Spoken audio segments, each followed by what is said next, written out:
You know how we look back on musicians from the 60s and 70s and stuff and wish that we had been alive to go to their concerts? Like, I wish I was alive to see Prince. He was not the 60s and 70s. I know, he was the 80s, right? But Yeah. I wasn't alive in the 80s. Okay, yeah. I'm just saying in the past. Okay, you just said 60s and 70s. Oh my God. Like Prince is Miles Davis or something. No, I would have loved to see Michael Jackson in the 80s. Queen. I feel like for this generation, it's going to be, or the next generation who's not around for our generation stuff, it's going to be, I wish I could see Lady Gaga. I wish I could have seen Beyonce. I wish I could have seen Justin Bieber. They're going to say the Travis Scotts and all that stuff as well, I'm sure. A lot of them are going to be saying that they wish they had gone to the Trisha Paytas Eras tour. The Eras of Trish tour. Excuse me. I forgot she changed the name slightly to not get sued. But you know what? I had that experience and I'm passing it on to the next generations in my family. The nephews will know about this. This is Niche Bar. I'm going to talk about it anyway. You didn't even come home with any merch. My friend who I went with kept asking me, do you want to at least look at the merch? Do you want the merch? Because she's like a merch girly. She has everything. And I was like, no. But now I do regret it, actually. I should have at least just looked at it to see what they had. Maybe they had a little tavern outfit. I loved it. I had an amazing time. It was truly just being surrounded by 5,000 people who fucking get it. I'm utterly surprised that she booked the Greek theater and not like the Weltern. Right. And the Greek theater is really giving slightly smaller Hollywood Bowl. Absolutely. It is like the step below the Hollywood Bowl. Trisha is taking over. This is her hometown. She runs Hollywood. She does run Hollywood, and I think that the show had such a good message. Her message was, this is my second act. Thank you for supporting me through my second act. I've been online forever. I have so many fucked up things in my past, and now I am selling out the Greek theater because I finally feel like I'm not trolling. I'm not like desperate for attention online, and I'm being my authentic self. It was beautiful. Troll to riches. Troll to story. talent pipeline. No, truly. It was amazing. And it was so funny. She basically went through every single one of her eras online. Her Disney era, her Broadway era, her emo era. Everything's just flowing. She is really good at manifesting. Everything she says happens. And now she's giving birth to the Pope. It was confirmed. It's a boy. If she names her kid Pope Francis, it'll absolutely be offensive and iconic at the same time. And I don't think anybody could literally, with a straight face, actually be upset with her. No, she would literally be on Fox News. What are you talking about? I mean, they might be upset, but you can't legitimately be upset. It would be like getting mad at a fish for swimming. For exposing your secrets. I was trying to think of something to say in response, and I went really mean. Yeah. Oh, Sometimes I take it too far. It's my Scorpio tendencies. Are you going to say it? No. Who's it about? I was going to say. It's like getting mad at for getting fired for letting his friends steal. It's like, was that, you can absolutely leave that in. It's that TikTok sound where it's like, if I had 2 nickels for this thing to happen, and it's like, yeah, 2 nickels isn't a lot, but it's still weird that it happened. Yeah. It's weird that it happened more than twice. No, more than once. Oh, more than once? It was just twice. Okay. It didn't happen more than twice yet. It's like getting mad at Junebug for being a cutie pie. It just is what it is. It's like getting mad at Quan Mills for typos. Should we go there? Sure. What's the update on Quan Mills? I have reached the conflict, and it's a conflict that I wasn't really expecting. Like, when you hear this title, what do you think this book is about? What do you think is the problem? I'm definitely thinking maybe some woman who is living in a rundown house and is trying to get out. You know, she's trying to get out. The neighborhood's not good. You think this is about like a mother's struggle to give her kids a better life? Yes, but it's not framed as much about the kids as much as it's about her bagging a man with money. That does happen in this book, but not in the way that you think. She just wants that rich dick and maybe like $500. She's not thinking big. The main conflict is that Fred Quisha has kids and she treats them horribly. They're in this rundown apartment, and one of the kids' grandma picks up the daughter and sees that she's malnourished. She sees the inside of the apartment is a mess, and the kid keeps letting things slip, like, oh, Fred Quisha doesn't let me do that. And she's like, why are you calling your mom by her name? Oh, she doesn't let me say that she's my mom. I just call her by Fred Quisha. Like things like that. So by the end of the weekend, mind you, the weekend got extended because that was when Fred Quisha went to the club to find the rich guy to take back to his place because she thought he was rich. Turns out he's not that rich. Lives with his baby mama and therefore can't bring her over to his place. So they go to her place? So he suggests, can we go to your place? And she's like, ooh, my place is fucked up. I can't take him there. He'll be disgusted. And so she ends up taking him to a hotel. But anyway, because of that, she extends the weekend visit. And the grandma is like, I cannot let this baby return to this house. It's like a 5-year-old who's being abused. I'm at the point where she is deciding, I got to get her out of here. I'm going to kidnap her and not bring her back. Okay. That's a good cliffhanger to be at. It's a really good story. Yes, there are a lot of typos. A lot. A lot of things are not making run-on sense. Sentences. It's not even run-on sentences. It just doesn't make sense. A lot of the sentences don't make sense, but it's a really good book, and I'm intrigued. I'm still into it. Today on Wednesday, May 7th, we have officially begun Conclave. Oh, that's what it's called. Okay. The search for the next pope. And do you know anything about the search for the Pope? Is it like they're auditioning? Campaigning is taboo, but it happens. There are obvious leaders who are in line to become the next pope. There's a guy from the Philippines who is pretty progressive and young. And then there's like a couple other guys. So there's like 3 people who are in line for this. But you got your same thing. You've got your liberals, you got your conservatives, and you've got your in-betweeners. So they are in deliberation, casting votes every day to try and come up with the next. Oh my God. It's crazy. I'm imagining like the America's Next Top Model elimination ceremony. And it's the head pope chooser. And they're all in this like extravagant Catholic garb. And they're just like... and they're just like, 2 potential popes stand before me, but I only have one paper in my hand with the winner's name on it. And then they do like a critique of each person, and they kind of leave you on a cliffhanger before revealing the picture. Your speech was phenomenal, but I just could not get over it. You hemmed your pants an inch too long. Is that process of choosing the Pope a secret? Yeah, so I was watching the news this morning, and they're just like going through the list. Every single one of these guys are going in and reading their, what do you call it? Mission their statement? promise to not say anything about what's going on. They forfeit all of their electronic devices. So they basically are like in there with no communication to the outside world, just deliberating, talking, and figuring this out. And they won't come out until it's done. And that's when the smoke plumes come up. It's either black or white. It's black if they haven't come to a conclusion after a vote, and it's white if they have. Did you see the TikTok of the steam coming up from the street in New York City? And the caption was, "The rats have chosen a new rat pope."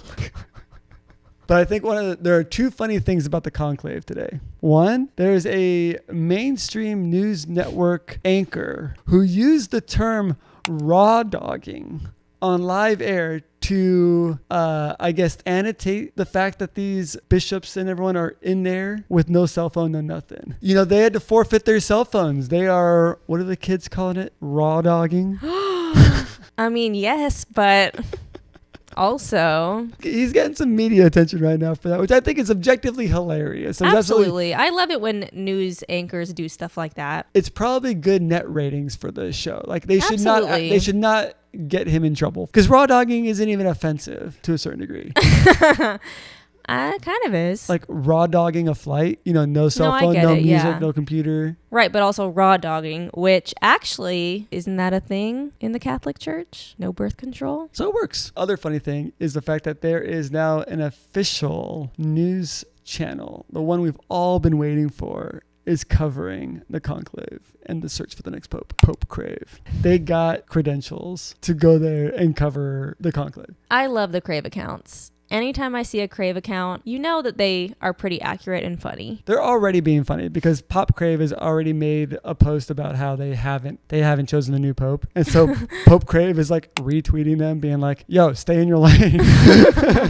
Honestly, yeah, stay in your freaking lane. It's interesting. That's exciting. Was Pope Crave around before the Pope election? They just followed Pope Francis and what he did? No, I believe it was created. I have no idea, but I want to say that would be funny if they like reported on what the new Pope is doing. I'm going to follow. I think this was the first year that I've ever actually tuned in to the Met Gala red carpet. And I was very excited and pleased with what happened. Did you see any of it? No, I was working. But is watching it any better than just seeing pictures of what everyone wore afterwards? Yes, because depending on how you're watching, you can hear what the camera people and reporters and stuff are saying, and they're like spilling tea. You can watch interviews. I guess you could do that afterwards, but I really liked watching it in real time. And I joined this subreddit where they were talking about it's like a fashion subreddit where they were talking about the tailoring and all of these really cool features, the fabrics. I think the couture of it all is fascinating. The rationale for why they do something, why they chose those materials, where their inspiration came from, what it means in relation to the theme, because people do not follow the theme. The theme is almost always, I think this one's probably a little bit more on the nose, like you can follow it, but I feel like it's like very often, I don't even know what it is. It's like summer behest, misty ocean. It's like some insane collection of words that just makes absolutely zero sense, and yet people are supposed to like have that. It's their interpretation. That's what makes it fun. But some people just do the bare minimum. Like I saw a post comparing James Corden's outfits every year, and they've been literally exactly the same. I think that there should be, like in soccer, a 2 yellow card rule. You get 2 chances to follow the rules and impress at the Met Gala, or you're never invited again. If you flop twice in a row, you're done for. Hailey Bieber looked like an Aritzia store manager. Hailey Bieber, I swear I saw her wearing that outfit in paparazzi photos of her walking into Sushi Park. I've seen that outfit before, I swear. I mean, even Sydney Sweeney, I'm not going to hate. It's just... I don't find it necessary to like hate on the outfits. It is what it is. Like they have their interpretation of it. But I definitely did have some favorites. I think my top look of the night was Joey King. Solid. That was epic. And you know what? I'm not hearing enough people talking about Joey King. I saw a lot of comments and a lot of speculation on Louis Vuitton and doechi. Doechi. Not because of doechi's, perceived actions, but doechi's walking around all week looking like a billboard with just monograms of LV all over her. I actually saw a TikTok about this today, about how Louis Vuitton specifically, even on their website, in their e-com, the black models wear the monogrammed stuff, the white models wear the subtle stuff. That is very interesting. I thought her outfit was okay. I've seen her wear cooler stuff at her shows. Yeah. In her music videos. I've seen her do cooler on her own. Right, but it's not really on her. It's not on her because I know that these people are like often directed by whoever the sponsors designer, them. Yeah. And don't even get me started on this whole her yelling at her assistant shit. If you guys knew anything about Hollywood, now in the early 2000s, the 90s, before that, what doechi is doing is absolutely... It's quite tame. Within the realm of normal stardom. Yeah. Plus, if I were famous, there is absolutely no situation in the world in which I feel like those types of words in that type of environment should ever be uttered out of my mouth. Totally. My manager, my assistant, whatever, they are going to be the ones that are speaking like that out to the world, not me. I am going to be the calm one in these situations. My public image, it's my thing. Someone needs to be a bitch, it's going to be you. Correct. But I think that it was just a very overstimulating situation. Like I was trying to think, if I was in a situation that overstimulating and high pressure, would I do that? I would probably because I get very snappy and short. When I'm stressed. So, but I don't know about yelling like, get my fucking umbrella. I don't know about that. I just don't know what the terms of her contract was too. If she is the one who's on the hook, if a paparazzi snaps a photo and gets it out before she hits the carpet, if she's liable for that. But again, I think that if that were the case in which she is under stress to make sure that she is not seen whatsoever by any of these paparazzis, that would be discussed with my manager, assistant, and the rest of the team ahead of time. Like, you guys are my mouthpiece for this. If anything goes wrong, it's your head, not mine. Yeah, it's a stressful scenario. She was overstimulated. I also heard an interesting take that the concept of a black person being given an opportunity to go to the Met, it's not guaranteed year after year. She may be internalizing the fact that like if she fucks up even a little bit, she won't be invited back next year. So she's carrying that with her because of the situations like this in which black people aren't awarded the same forgiveness as white people. Right. Like, you have one shot not to fuck it up. I forgive her. I don't care that she yelled. I think people are on high alert about the girlies being mean. I mean, come on. It's not like she was like berating someone for who they are, or what they look like, or, even a job that they're doing. She's literally just saying, get me my umbrellas and get them now. Like, I don't even know if she was talking to one person in particular. Exactly. It was just out to the world. Get me umbrellas. And they only had 2. They needed to get more umbrellas. It wasn't even that bad. It wasn't. I think, I'm just going to say it. I think Chapel Roan has put the girlies on high alert. They're on bitch lookout alert. Even Chapel Roan's latest thing wasn't even that bad. You look at a different angle from that and it wasn't even crazy. Not pushed. We don't even know if it's her assistant. It looked like it was literally a random person. It just so happened they almost ran into each other. This is just an example of everyone trying to make mountains out of molehills. So true. My favorite little niche moment of the Met Gala was watching the stream. See, this is what you miss this if you don't watch the stream. Seeing George Lucas there. Oh my God. Is he normally there? I've never seen him. How do you even know what George Lucas looks like? Because he was on the OC. I only just showed you Star Wars like 2 years ago. When Seth missed his prom or whatever, he had dinner with George Lucas and he was on the show. Was George Lucas on the show? Yeah. And George Lucas was like, oh my God, I didn't go to my prom and I regret it. You should leave and go to your prom. And he left the dinner and went to prom. I kind of want to see more people like that. Random people. Did you see GQ announce that Lewis Hamilton was the best dressed male at the Met? Wow, I did not see that. I don't know how accurate that is. He was solid. I really liked A$AP Rocky's look. Yeah. I think Lewis Hamilton's was subtle. It had a lot of layers to it, but it wasn't as like out there as some of the other people. Yeah, totally. I love that he co-chaired it. I love that he bought his own table and invited his own people, including Lauryn Hill. Was she late? I did see a photo of her on the carpet, so she did make it before it closed. Great question, though. Yes, she was there. Although I didn't see her on the stream. So now I'm like, I don't know. I saw a lot of people on the stream that I did not recognize. They need to start labeling them. They didn't have the little like name cards when everyone showed up? Not on the Vogue stream. I watched the Vogue one. I don't know why I did that. I heard there was someone who was asking Whoopi Goldberg what her name was. On a stream, and everyone was like, stop inviting influencers to these damn red carpets. 1,000%. We got to get Apple TV because I really want to watch that Seth Rogen show. I think it's called The Studio, and they go over that a little bit too about how them on the red carpet and they're like, I gotta go do this interview, and it's like some Gen Z motherfucker gonna like with a mini mic. Yeah. They're just like lamenting at the state of like Hollywood. If you could be any animal tonight, what would you be?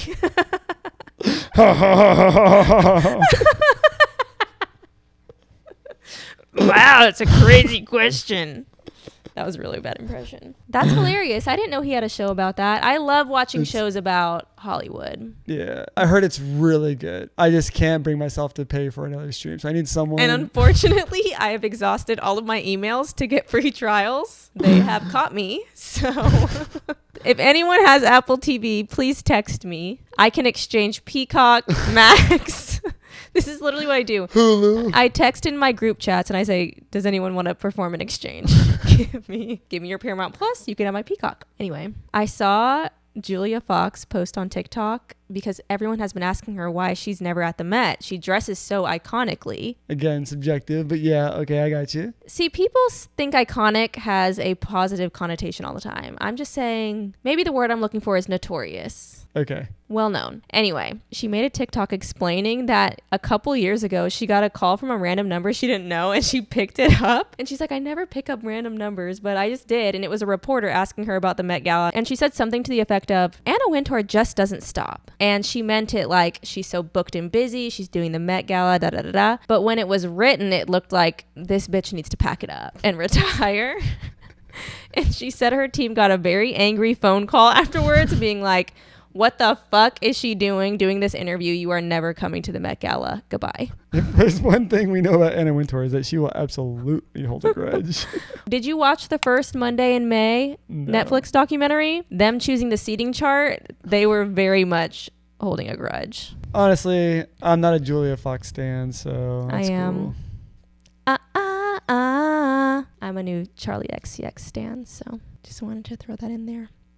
because she's so Julia. Very good. Since this is a niche social media YouTube-y channel, I feel like the sports news of the week was the Miami Grand Prix, or as I coined it, the Influencer Grand Prix. This is where they do all the glitz and glam. One week they're in Monaco, sitting on yachts, wearing bespoke linen suits and sipping champagne and dining with the elites of the elites. And the next week they're in Miami. And they're literally on a racetrack in which they build a fake lagoon so that they could put boats in the middle of the race for like people to rent out and sit on and watch the race from. What? That is some rich people shit. It's like the lamest thing too, because they also showed like the behind the scenes. They literally dock it on cement and then they put like plywood sheets halfway up like the water line of the boat and then put like a vinyl sticker of like water over it. You're joking. It's like literally, if you get close enough, it looks the most ratchet shit I've ever seen. Why are they doing that? They have so much money. Rich people are the cheapest people on earth. Don't put boats there or legitimately put water there. I don't know. I would love to just see a couple of big lily pads with a bunch of frogs on them and wildlife and ferns and whatnot. An alligator. They're trying to distance themselves from Florida. It's Miami. That's right. This is not Florida. It's Miami. What is it? Dade County? Miami-Dade County. Pink line to Miami. At the deep cut. It's so interesting how Miami is the influencer one when you would think that maybe Vegas might be. Vegas is only in its second year this year. It hasn't had time. And already people hate it because one, tourism in Vegas is down. Not as many people are really residents of Vegas as much as they are of like Miami, I think. And the weather in Miami is better, except for it was on and off raining and storming like Florida does. But I am very interested in Formula One after watching that Netflix show, Drive to Survive. It's actually very interesting. And now that I understand Formula One, I can really appreciate that. So it makes you have a different idea about that drama with the Tarte trip from the other year. Exactly. Right? I knew it was fucked up back then when Tarte invited Bria Jones onto the brand trip to the Formula One race and only let her go to the practice instead of the main race. You did not know it was fucked up then. Inherently, you know that she would rather go to the main race, and it's not fair to let some people go and some people not. But you didn't realize how fucked up it was. I didn't know how deep it went. Only being able to go to the practice or the qualifiers or whatever and not being able to go to the main race is very disrespectful. It's crazy. It's crazy. It's like saying you can watch the Lakers practice for 20 minutes before the game and then you have to leave. Right. It's disrespectful. Mad disrespectful. Yes. And the fact that people were willing to go on that trip and replace Bria instead of making a point to stand on business is very disappointing to this day. Because, you know, they called up another black influencer and she was like, yeah, I'll go. Fanita. Again, it's the influencers Grand Prix. There were a shit ton of influencers, shit ton of models going to this event, and anybody is looking for the single driver. Right. Lando Norris, Yuki Tsunoda. Wow. I think there might only be 2 single drivers on the grid. Slim pickings. But there are the reserve drivers. There's also, they didn't really have the Formula 2 drivers. So if you're looking for someone who's, 16, 19. I mean, if you're like a college girl, you might want a college boy. There's a lot of drama. We spoke about this lightly in the past over something. There is drama with Max Verstappen, the world's best driver. He just had his first kid who was born like the week of the Miami Grand Prix. And she basically had an affair with another Formula One driver years and years ago. He left his wife for her. His wife turns out to be a friend in which I knew in Seattle. We should have her on. I don't think she likes talking about it, especially now that she just had her own first kid. Okay, she's moved on. Wow, that is messy. She pulled a Hailey Bieber. She wanted it, she got it. She got that guy phasing his way out of Formula One. So she finds the newest, hottest stud. And I don't even know their age gap, but I'm pretty sure that she was well mature and gets with a young Max Verstappen. Because she's so desperate to secure that bag. Because she's trying to secure her future. And a guy who's not the greatest, having trouble getting contracts maybe for another Formula One seat. She's looking for the new young one who's going to carry the sport for the next 2 decades. Damn. Diabolical. There is drama in Formula One. That is major drama. And the only drama related to this year's Formula One is the fact that Max Verstappen had his first kid with Kelly Pickett. And that's not drama. So but it is a result of the drama. Right. Did you see the video today of the lawyer who had the guy park in his parking lot, and he tracked down the guy from his license plate and DM'd him on Instagram saying, "You parked in my office. I'm going to have the car towed on Wednesday. Come get it." And so the guy sends someone to come pick up the car and then writes him back and is like, "Car is moved, cocksucker. I hope you get in a car accident and die today." Literally, it was so bad. I think he said the first one to the guy and the second one to the like woman assistant who also DM'd him. I think he told her to eat shit and die or something like that. That's insane. That is really scary behavior.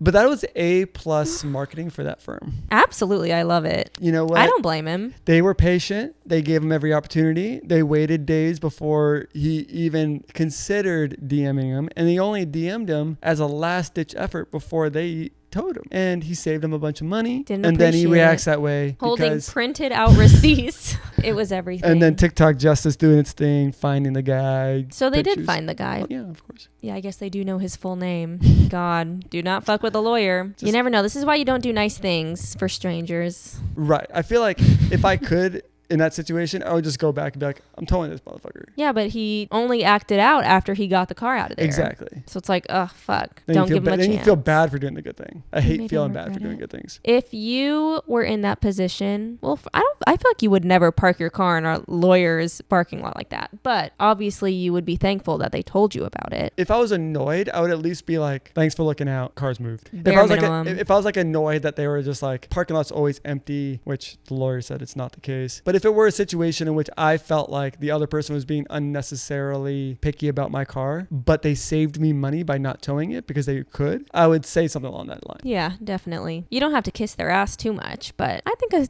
thank you is in order. But now he's going to pay more than he would for the tow just because he had a bad attitude. People just really have the audacity to DM shit, and then when they get put on blast. I just saw there's a trend on TikTok right now. Daniel Prada posted it where he showed the hate comment and then went to their profile and posted their photo. Mm-hmm. I love that trend so much. I'm good with that. I think comments are public. Comments are public. You made that comment. Act as if that comment was made in a room full of people. Exactly. Own it, bitch, as Lisa Rinna would say. I think it's really important to shout out when there are breakthroughs happening, and that is Black athletes winning, Black women directors proving themselves and making amazing stuff. I am, of course, speaking of Asia Wilson's shoe drop commercial directed by the one and only, your twin, Malia Obama. Twin, where have you been? Listen, I didn't make that up, okay? One of y'all commented that.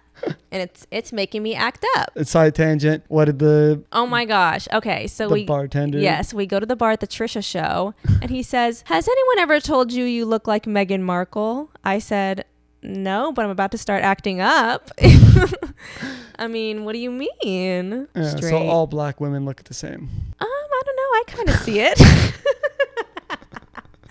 It's in my demure attitude and my delicate little pause and whatnot. Anyway, so she got a signature shoe with Nike. Her Asia ones, they're a badass shoe, already released, or people saw it. You know, they send out some of the teaser shoes to, you know, influencers, get their reaction, stuff like that. And so the Nike commercial comes out, the shoe gets dropped to the public, and the shoe sells out within minutes. Can I cast this onto the TV? Oh, fun. A live reaction. Wow, love it. That's beautiful. This is like, it's creating a moment for everyone. It's a moment for the little girls. It's a moment for the girls her age. It's a moment for like the millennials. Her parents. Right. Parents of young Black girls. For people in different communities. Mm-hmm. Wow, Malia Obama. Doesn't she go by a different name? She's killing it. What, didn't she do that Amazon Prime show about the bees? Just cool. Also that, like, I have to imagine that Asia Wilson had some input on who she wanted to direct her commercial. I imagine she had input on how it was going to go or whatever, but you know, it was a great team. Great to see it. And the shoes are badass and getting tons of great reviews. So wow, my sister, my twin is really making a difference in this world. It's inspiring. Our nichelord of the week is someone who made me laugh so hard. I can't even remember the last time that I laughed so hard. I was crying. She was legitimately crying. I had a tissue, like I had a wet tissue wiping my tears. Federal whistleblower. Now this is very niche. I looked, last time I checked, he had like 50 followers. And this was after his video had blown up. Yes. He went to Raising Cane's. The man who came up to his car, took his order, and farted. The fart traveled to his nose.